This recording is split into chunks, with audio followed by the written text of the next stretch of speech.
বলেন যে নিরন্তর কাজ করলে, পুরুষার্থ পালন করলে এই জীবন বদলে ফেলা সম্ভব। আজ আমি আপনাকে বোঝাবো যে এক মুহূর্ত, সময় আর সিদ্ধান্ত কতটা গুরুত্বপূর্ণ হয়। এক মুহূর্তই যথেষ্ট।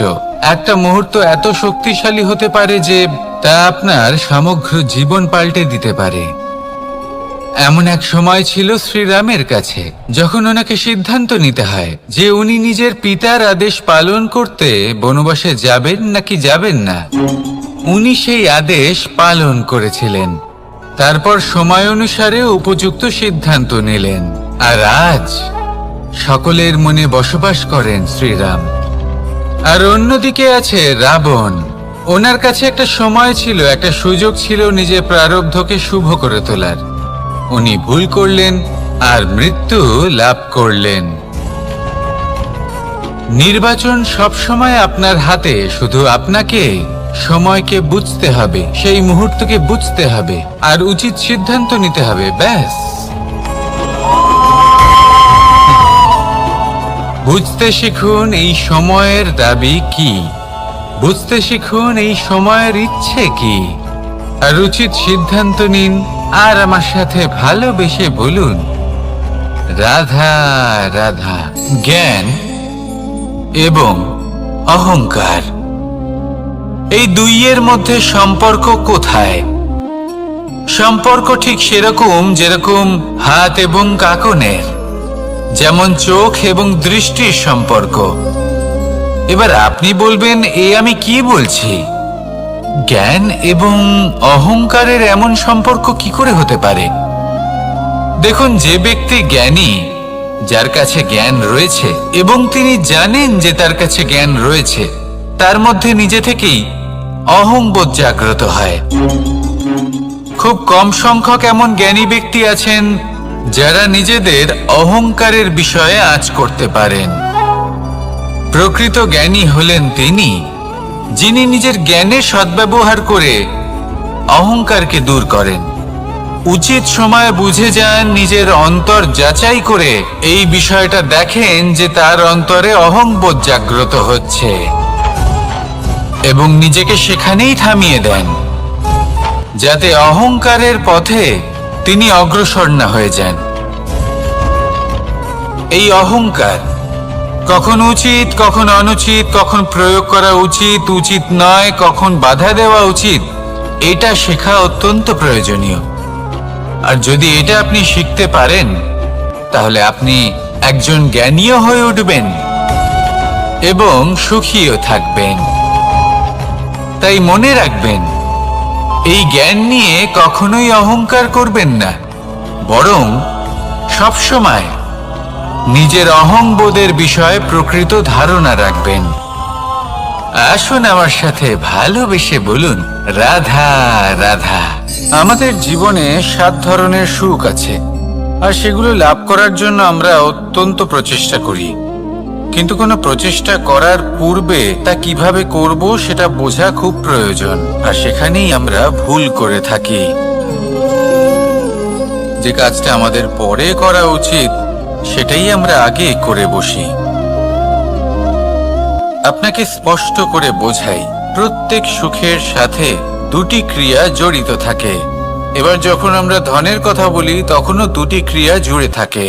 প্রথম ক্রিয়া হলো ধন অর্জন করা, দ্বিতীয় ক্রিয়া হলো ধনের ব্যবহার করা। আর জীবনে ধনের ব্যবহার করার পূর্বে ধন কিভাবে অর্জন করতে হয় তা শেখা অত্যন্ত প্রয়োজনীয়। আমরা মন্দিরে যাই, ভগবানের আরাধনা করি, তার জন্য পুজো করি, ওনাকে প্রসন্ন করতে চাই, কিন্তু তার আগে ভগবানের ওপর আস্থা রাখা প্রয়োজনীয়। যদি আপনার অটল বিশ্বাস থাকে, তবেই আপনি প্রকৃত ভক্ত হয়ে উঠতে পারবেন। এবার যদি আপনি বক্তা হয়ে থাকেন, শ্রেষ্ঠ বক্তা হতে চান, এই সংসারের সামনে নিজের বক্তব্য রাখতে চান, তাহলে কথা বলার পূর্বে কথা শুনতে শিখুন। তবেই আপনি একজন শ্রেষ্ঠ বক্তা হয়ে উঠতে পারবেন। জীবনে সম্পর্ক স্থাপন করার আগে সম্পর্ক বজায় রাখতে শিখুন। তবেই আপনি একজন প্রকৃত সাথী হয়ে উঠবেন। জীবনে পরাজয় মানার পূর্বে বিজয়ী হওয়ার চেষ্টা কিভাবে করতে হয় সেটা শিখুন। তবেই আপনি একজন নিপুণ ব্যক্তি হয়ে উঠবেন। অন্তিম এবং সবথেকে গুরুত্বপূর্ণ কথা, জীবনে ভালোবাসা লাভ করার পূর্বে ভালোবাসা প্রদান করতে শিখুন। তবেই আপনি একজন প্রকৃত প্রেমী হয়ে উঠবেন। আসুন আমার সাথে ভালোবেসে বলুন, রাধা রাধা। এই সংসারের সবথেকে বড় যুদ্ধ কোনটা? দেব-অসুরের যুদ্ধ যা অনেক বছর ধরে চলেছিল, নাকি রাম রাবণের যুদ্ধ, নাকি মহাভারত? না, সংসারের সবথেকে বড় যুদ্ধ হলো সেইটা যা নিজের সাথে লড়া হয়, নিজের মনের সাথে লড়া হয়, নিজের অন্তরের সাথে লড়া হয়। এটাই সবথেকে বড় যুদ্ধ। এবার নিজেই দেখুন আপনার সবথেকে বড় শত্রুকে।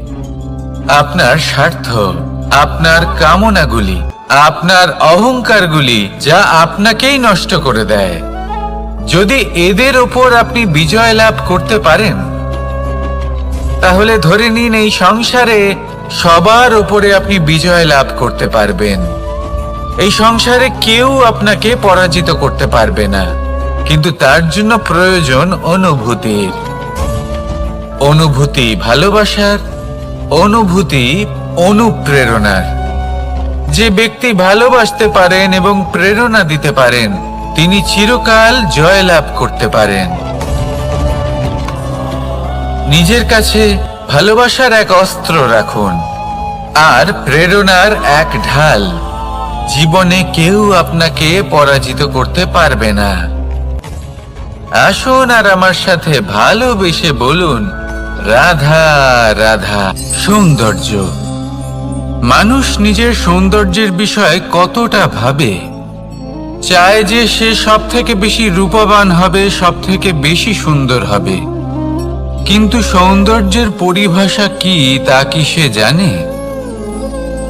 কোনো মাকে জিজ্ঞেস করুন, ওনার জন্য সৌন্দর্যের পরিভাষা ওনার সন্তান।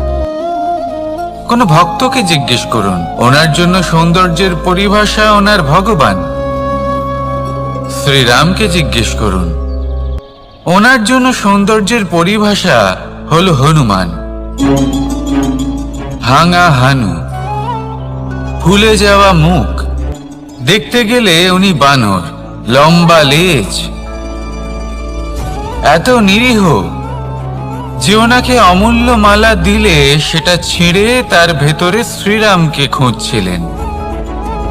কিন্তু ওনার ভাবনা কত সুন্দর। উনি এটা বিশ্বাস করেন যে সংসারের যতই মূল্যবান জিনিস দিয়ে এই মালা তৈরি করা হোক না কেন, যদি এর মধ্যে শ্রীরাম না থাকেন, তাহলে এর মধ্যে কোনো অর্থ নেই। সৌন্দর্য রূপে নয়, ভাবনায় নিহিত থাকে। যদি আপনি সৌন্দর্য প্রাপ্ত করতে চান, তাহলে তা কর্মে নিয়ে আসুন, ভাবনায় এবং বিচারে নিয়ে আসুন। এই সৌন্দর্য আপনার সাথেই থাকবে। যদি আপনি সৌন্দর্যকে রূপের মধ্যে খোঁজেন, তাহলে কিছুক্ষণের জন্য পাবেন। সেই সৌন্দর্য সময়ের সাথে হারিয়ে যাবে। সৌন্দর্য যদি পেতে চান, খুঁজতেই চান, তাহলে হৃদয় খুঁজুন, কর্মে খুঁজুন।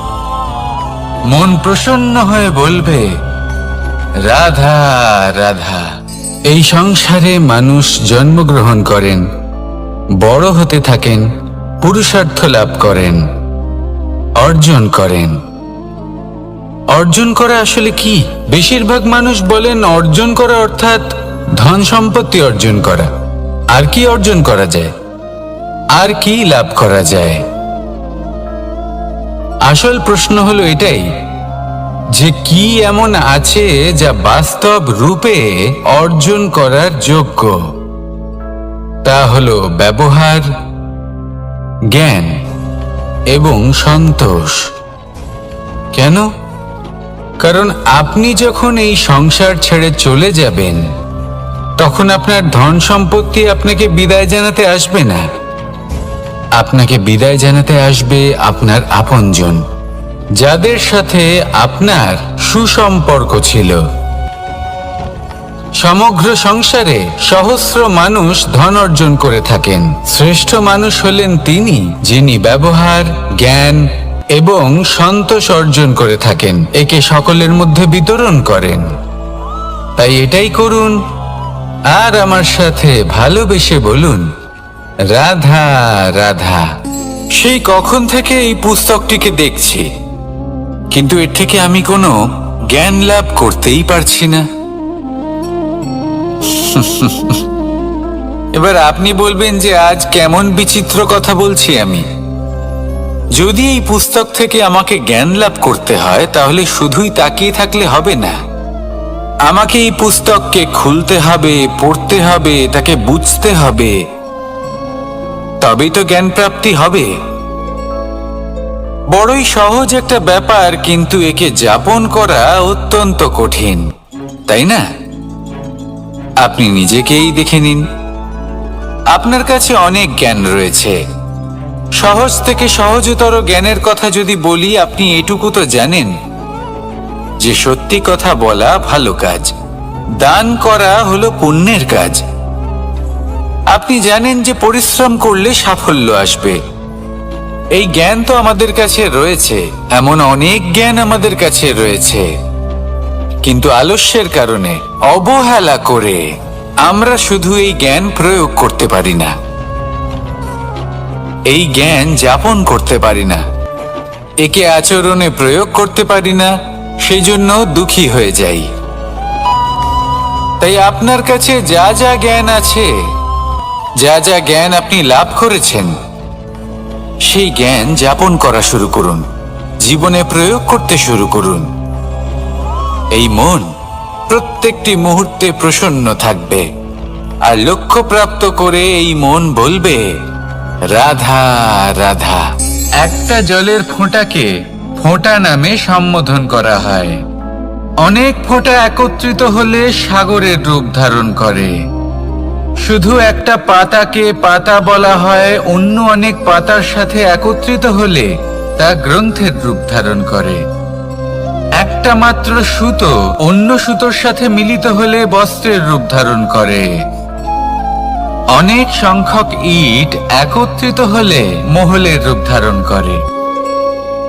সৈন্যরা একত্রিত হলে সৈন্যদল তৈরি হতে পারে। এটা হলো শক্তি সংগঠনের, এটাই হলো শক্তি একতার।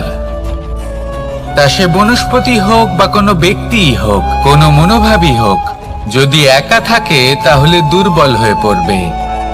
যদি সংগঠিত থাকে তাহলে শক্তিও বাড়বে আর আপনাকে সামনে এগিয়েও নিয়ে যাবে।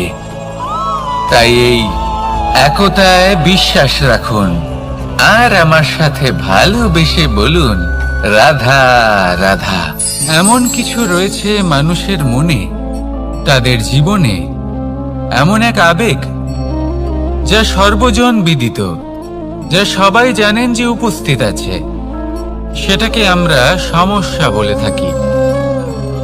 এমনিতে আমরা সকলেই জানি যে এমন কোনো গৃহ নেই যেখানে মৃত্যুর ছায়া পড়েনি, এমন কোনো বৃক্ষ নেই যার দ্বারা ওষুধ তৈরি সম্ভব নয়, এমন কোনো অন্ন নেই যা সময়ের সাথে বিষ বা অমৃতে পরিণত হতে পারে। এবার এই সমস্যাগুলি কোনো ব্যক্তির জন্য সমস্যা হতে পারে, কিন্তু নিজে থেকে এরা কোনো সমস্যাই নয়। এরা আসে আমাদের সাহায্য করতে, আমাদের কিছু শেখাতে। আপনি নিজেই দেখুন, পর্বতের শিখর থেকে কোনো এক পাখি পড়ে গিয়ে নিজের প্রাণ ত্যাগ করলো। সেটা কখন সম্ভব? যখন সেই পাখি ওড়ার চেষ্টাই করে না। তখন যখন কোনো ব্যক্তি জলে পড়ে যান এবং ডুবে গিয়ে নিজের প্রাণ হারান, এর সম্ভাবনা কখন বেশি থাকে? যখন সেই ব্যক্তি সাঁতার কাটার চেষ্টাই করেন না। তখন এই সমস্যা প্রত্যেকের জীবনে থাকবেই, কিন্তু এটা মনে রাখা প্রয়োজনীয় যে কোনো সমস্যা পরিস্থিতির কারণে সমস্যা হয়ে ওঠে না। এই পরিস্থিতি যখন আমাদের সামনে আসে, আমাদের তা কঠিন মনে হয়। আমরা নতমস্তক হয়ে পড়ি, ভয়ভীত হয়ে পড়ি, তার সম্মুখীন হতে পারি না। তখন তা সমস্যার রূপ নেয়। দৃঢ় হয়ে দাঁড়িয়ে থাকুন সাহসের সাথে, এই পরিস্থিতিগুলির সম্মুখীন হন। দেখবেন সমস্যা কখন সাফল্যে পরিণত হবে আপনি জানতেই পারবেন না। আসুন আমার সাথে ভালোবেসে বলুন, রাধা রাধা। এই সংসারে কখনো কোনো ব্যক্তিকে তার বাইরের পোশাক দেখে বিচার করার চেষ্টা করবেন না। এটা খুব বড় ভুল করবেন। যেমন আমরা জীবনে অনেক সময় এমন করি। ধরুন কোথাও একটা গাছ দেখলাম, খুব বিশাল আকারের একটা গাছ, যেটা মাটির থেকে অনেক উঁচুতে পৌঁছে গেছে, যার বিশাল শাখা আছে। সেগুলো দেখে আমরা ভাবি যে এই গাছে হয়তো কত সুস্বাদু ফল আছে। আমরা সেই গাছের পরিচর্যা করতে থাকি। আবার অন্যদিকে হলো একটি তৃণ, যেটা মাটি থেকে কিছুটা উঁচুতে পৌঁছেছে, কিন্তু সেই তৃণর নিচে, মাটির নিচে অত্যন্ত সুস্বাদু ফল বা সবজি জন্ম নেয়, যা আমাদের স্বাস্থ্যের পক্ষে অত্যন্ত উপকারী। সেই জন্য কখনো আবরণ দেখে কাউকে বিচার করতে চেষ্টা করবেন না। তার বদলে এটা বোঝার চেষ্টা করুন যে আপনার সামনে যে ব্যক্তি আছে বা বস্তু আছে, তার বিশেষত্ব কি। যদি এই বিশেষত্ব বোঝার ক্ষমতা আপনি অর্জন করেন, যদি এই শিল্প আপনি নিজের ভেতরে জাগ্রত করেন, তাহলে এই সংসারে বিশেষত্ব কি সেটা আপনি জানতে পারবেন। আর এই সমস্ত খেলা দৃষ্টি থেকে নয়, দৃষ্টিভঙ্গি থেকে জন্ম নেয়। দৃষ্টিভঙ্গি সবসময় শুভ রাখুন আর আমার সাথে ভালোবেসে বলুন, রাধা রাধা। যখন মানুষের মৃত্যু হয় তখন কি হয়? অনেক সংখ্যক মানুষ শোক পালন করতে চলে আসেন। যে ব্যক্তি মৃত্যু লাভ করেছেন তার অনেক বস্তু থাকে যেগুলো তার প্রিয়, যেগুলো তিনি ব্যবহার করেছেন। তার শয্যা, তার বস্ত্র, তার আভূষণ সবকিছু তার থেকে বিচ্ছিন্ন করা হয় এবং খালি হাতে তাকে শ্মশানের উদ্দেশ্যে রওনা করা হয়।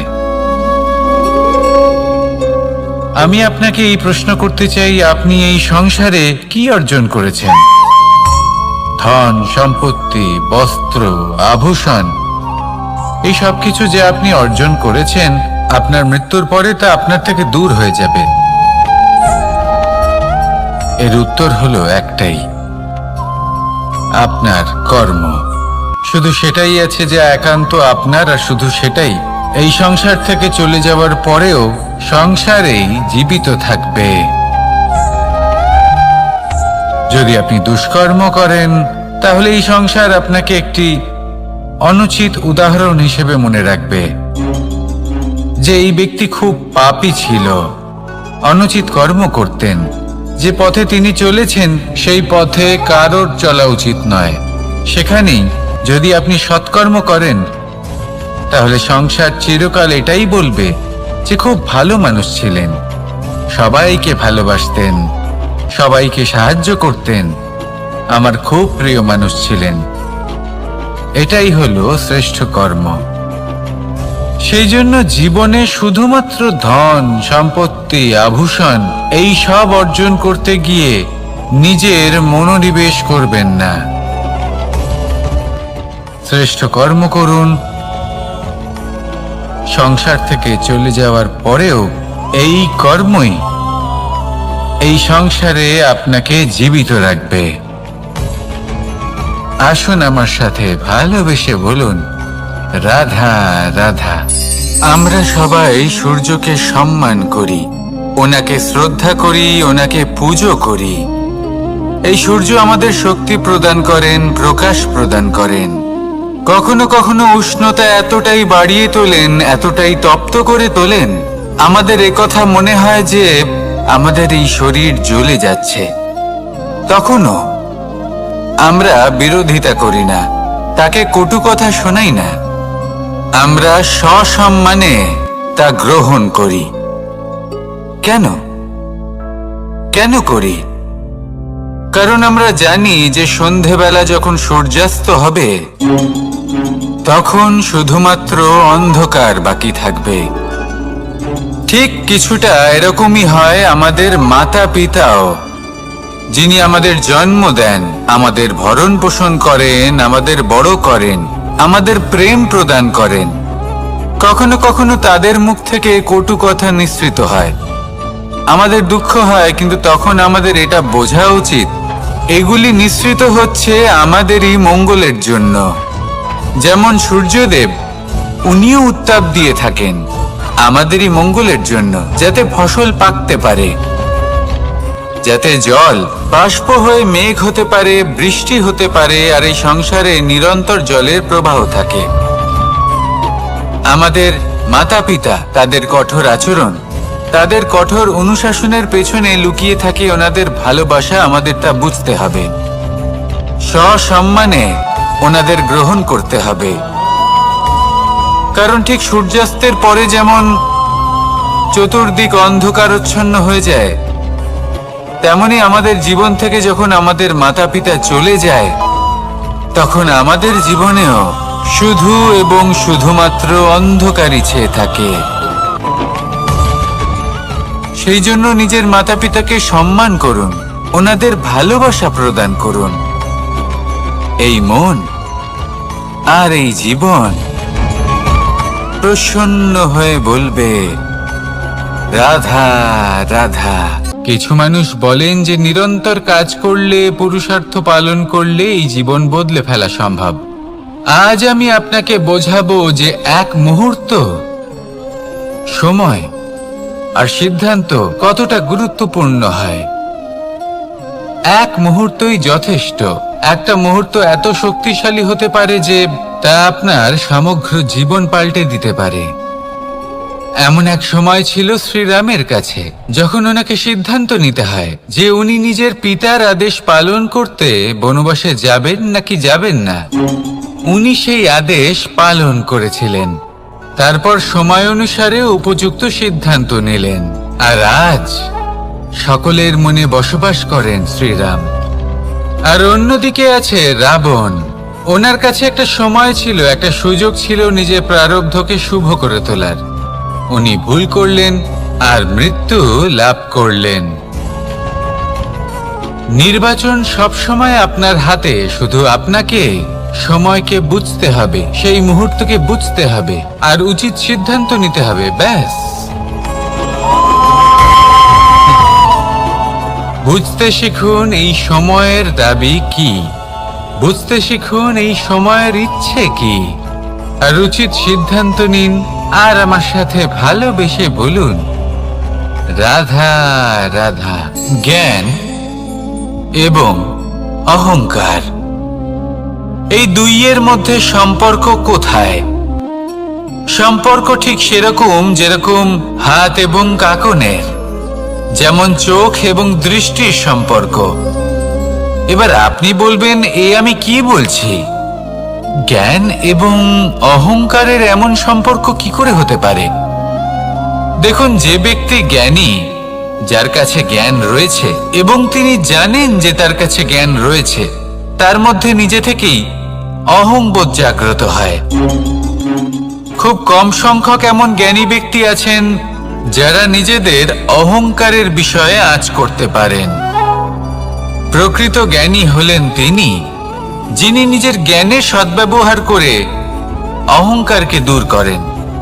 উচিত সময় বুঝে যান, নিজের অন্তর যাচাই করে এই বিষয়টা দেখেন যে তার অন্তরে অহংবোধ জাগ্রত হচ্ছে এবং নিজেকে সেখানেই থামিয়ে দেন, যাতে অহংকারের পথে তিনি অগ্রসর না হয়ে যান। এই অহংকার কখন উচিত, কখন অনুচিত, কখন প্রয়োগ করা উচিত, উচিত নয়, কখন বাধা দেওয়া উচিত, এটা শেখা অত্যন্ত প্রয়োজনীয়।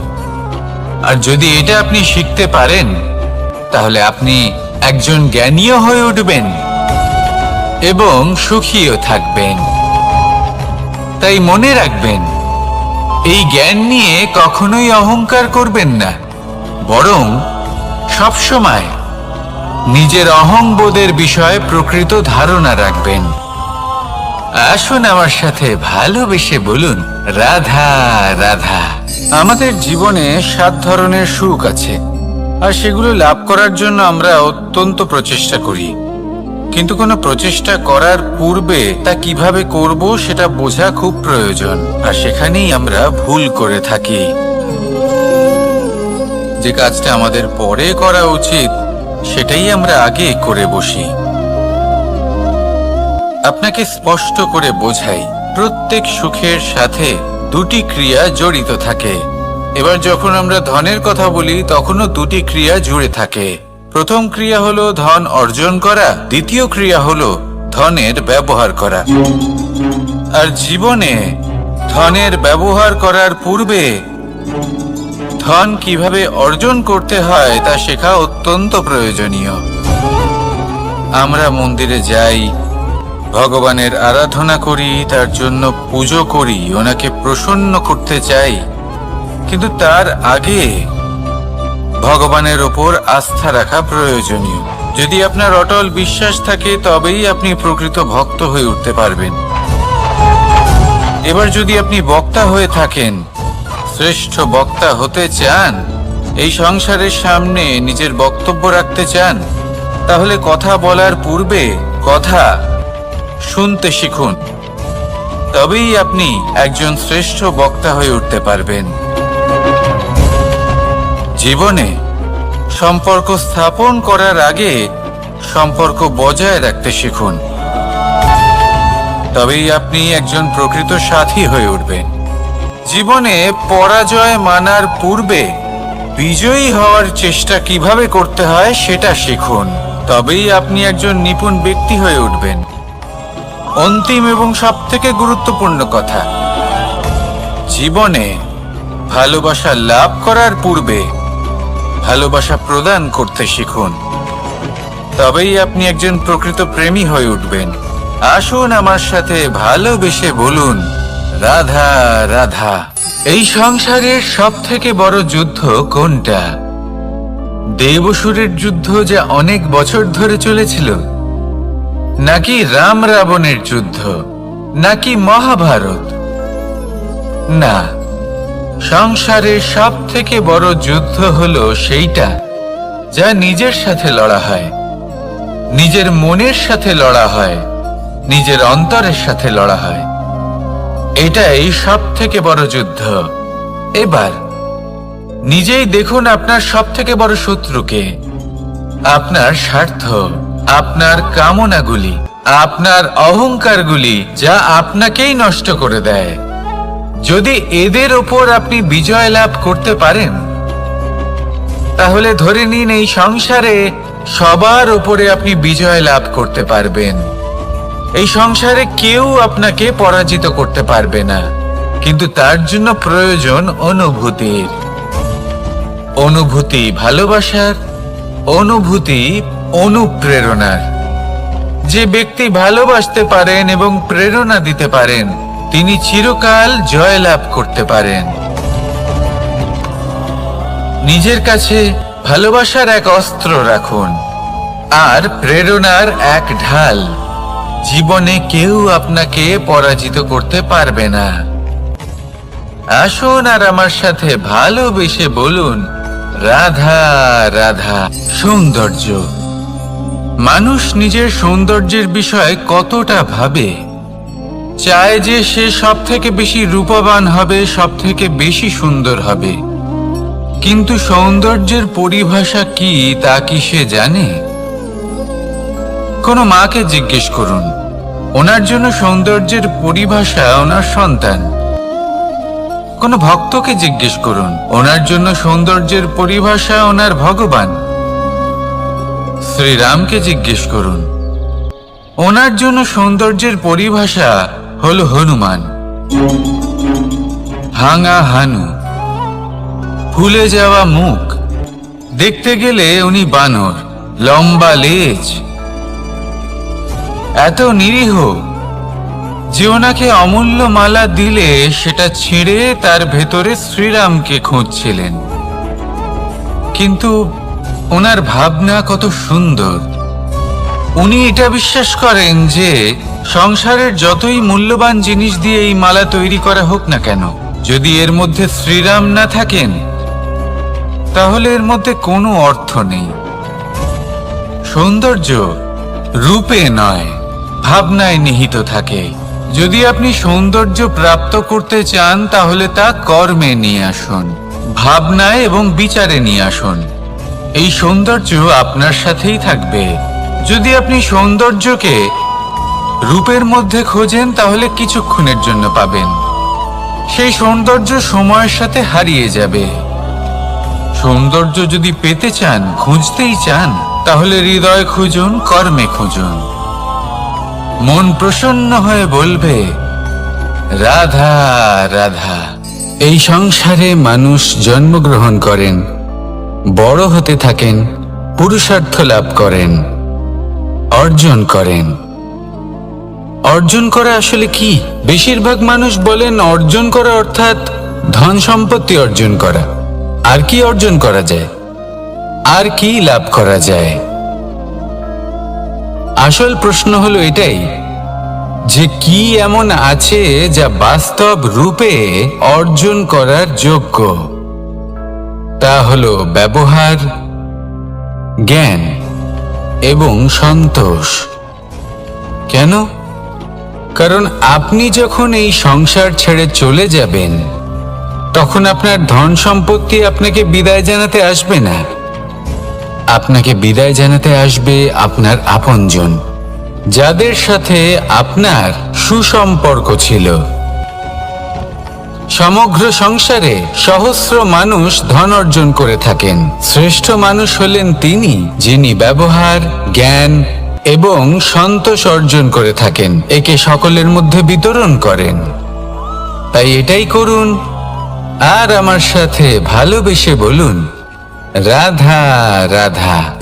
সেই কখন থেকে এই পুস্তকটিকে দেখছি, কিন্তু এর থেকে আমি কোনো জ্ঞান লাভ করতেই পারছি না। এবার আপনি বলবেন যে আজ কেমন বিচিত্র কথা বলছি আমি।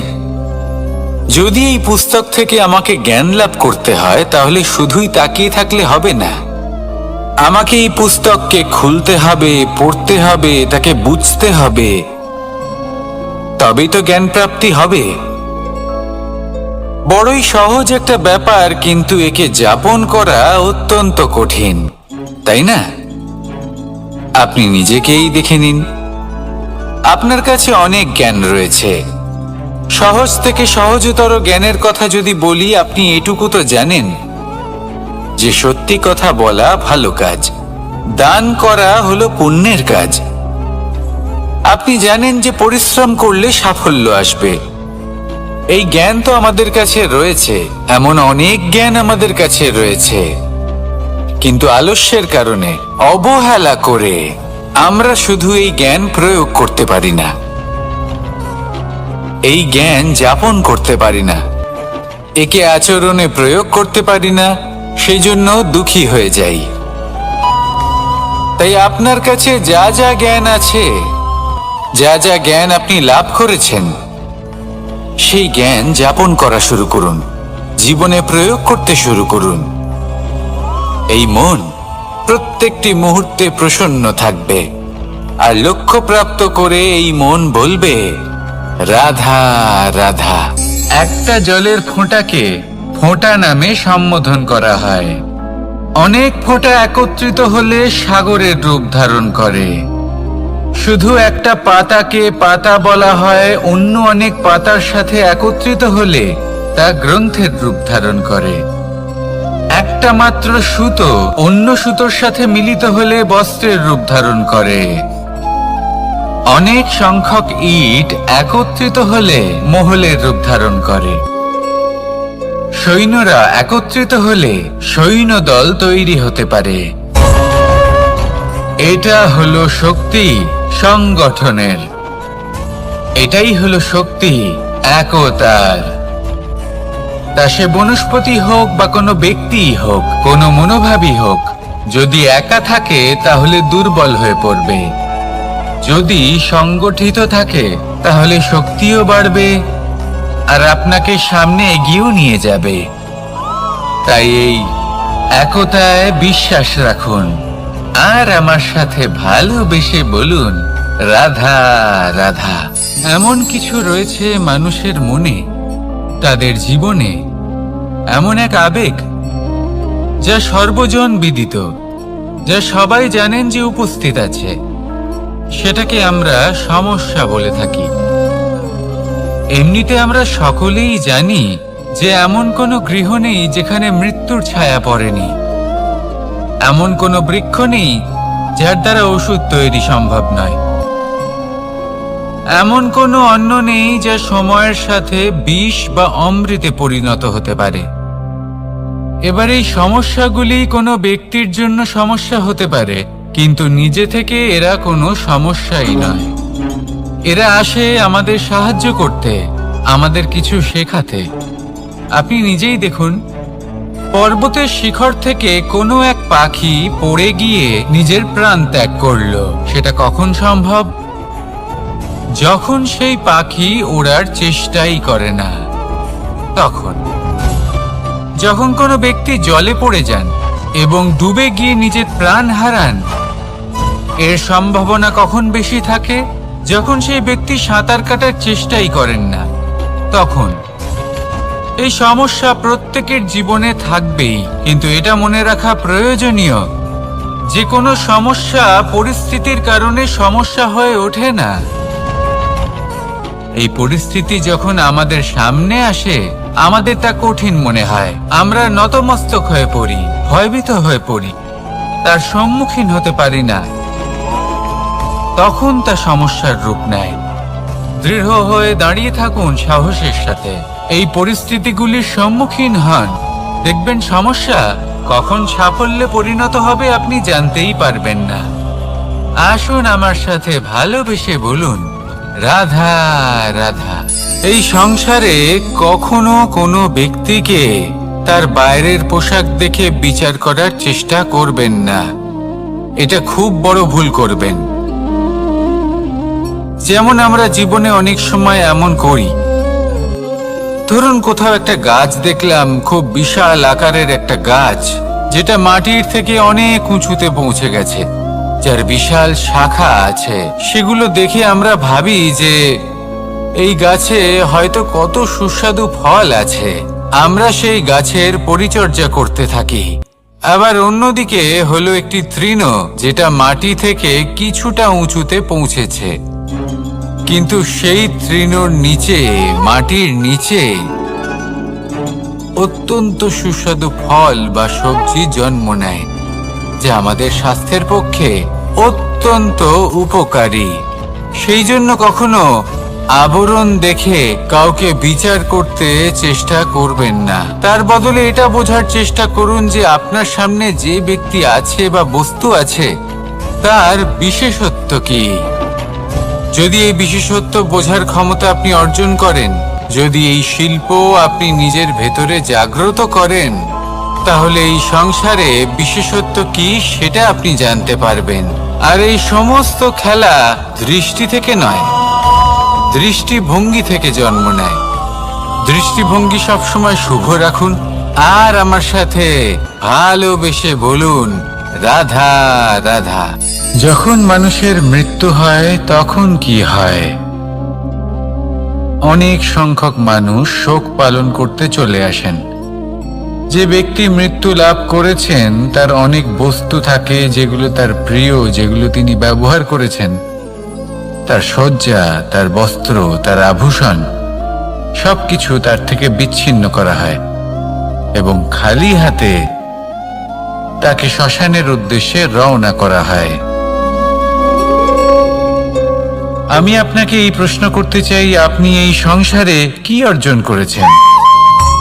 ধন সম্পত্তি, বস্ত্র, আভূষণ, এই সব কিছু যে আপনি অর্জন করেছেন, আপনার মৃত্যুর পরে তা আপনার থেকে দূর হয়ে যাবে।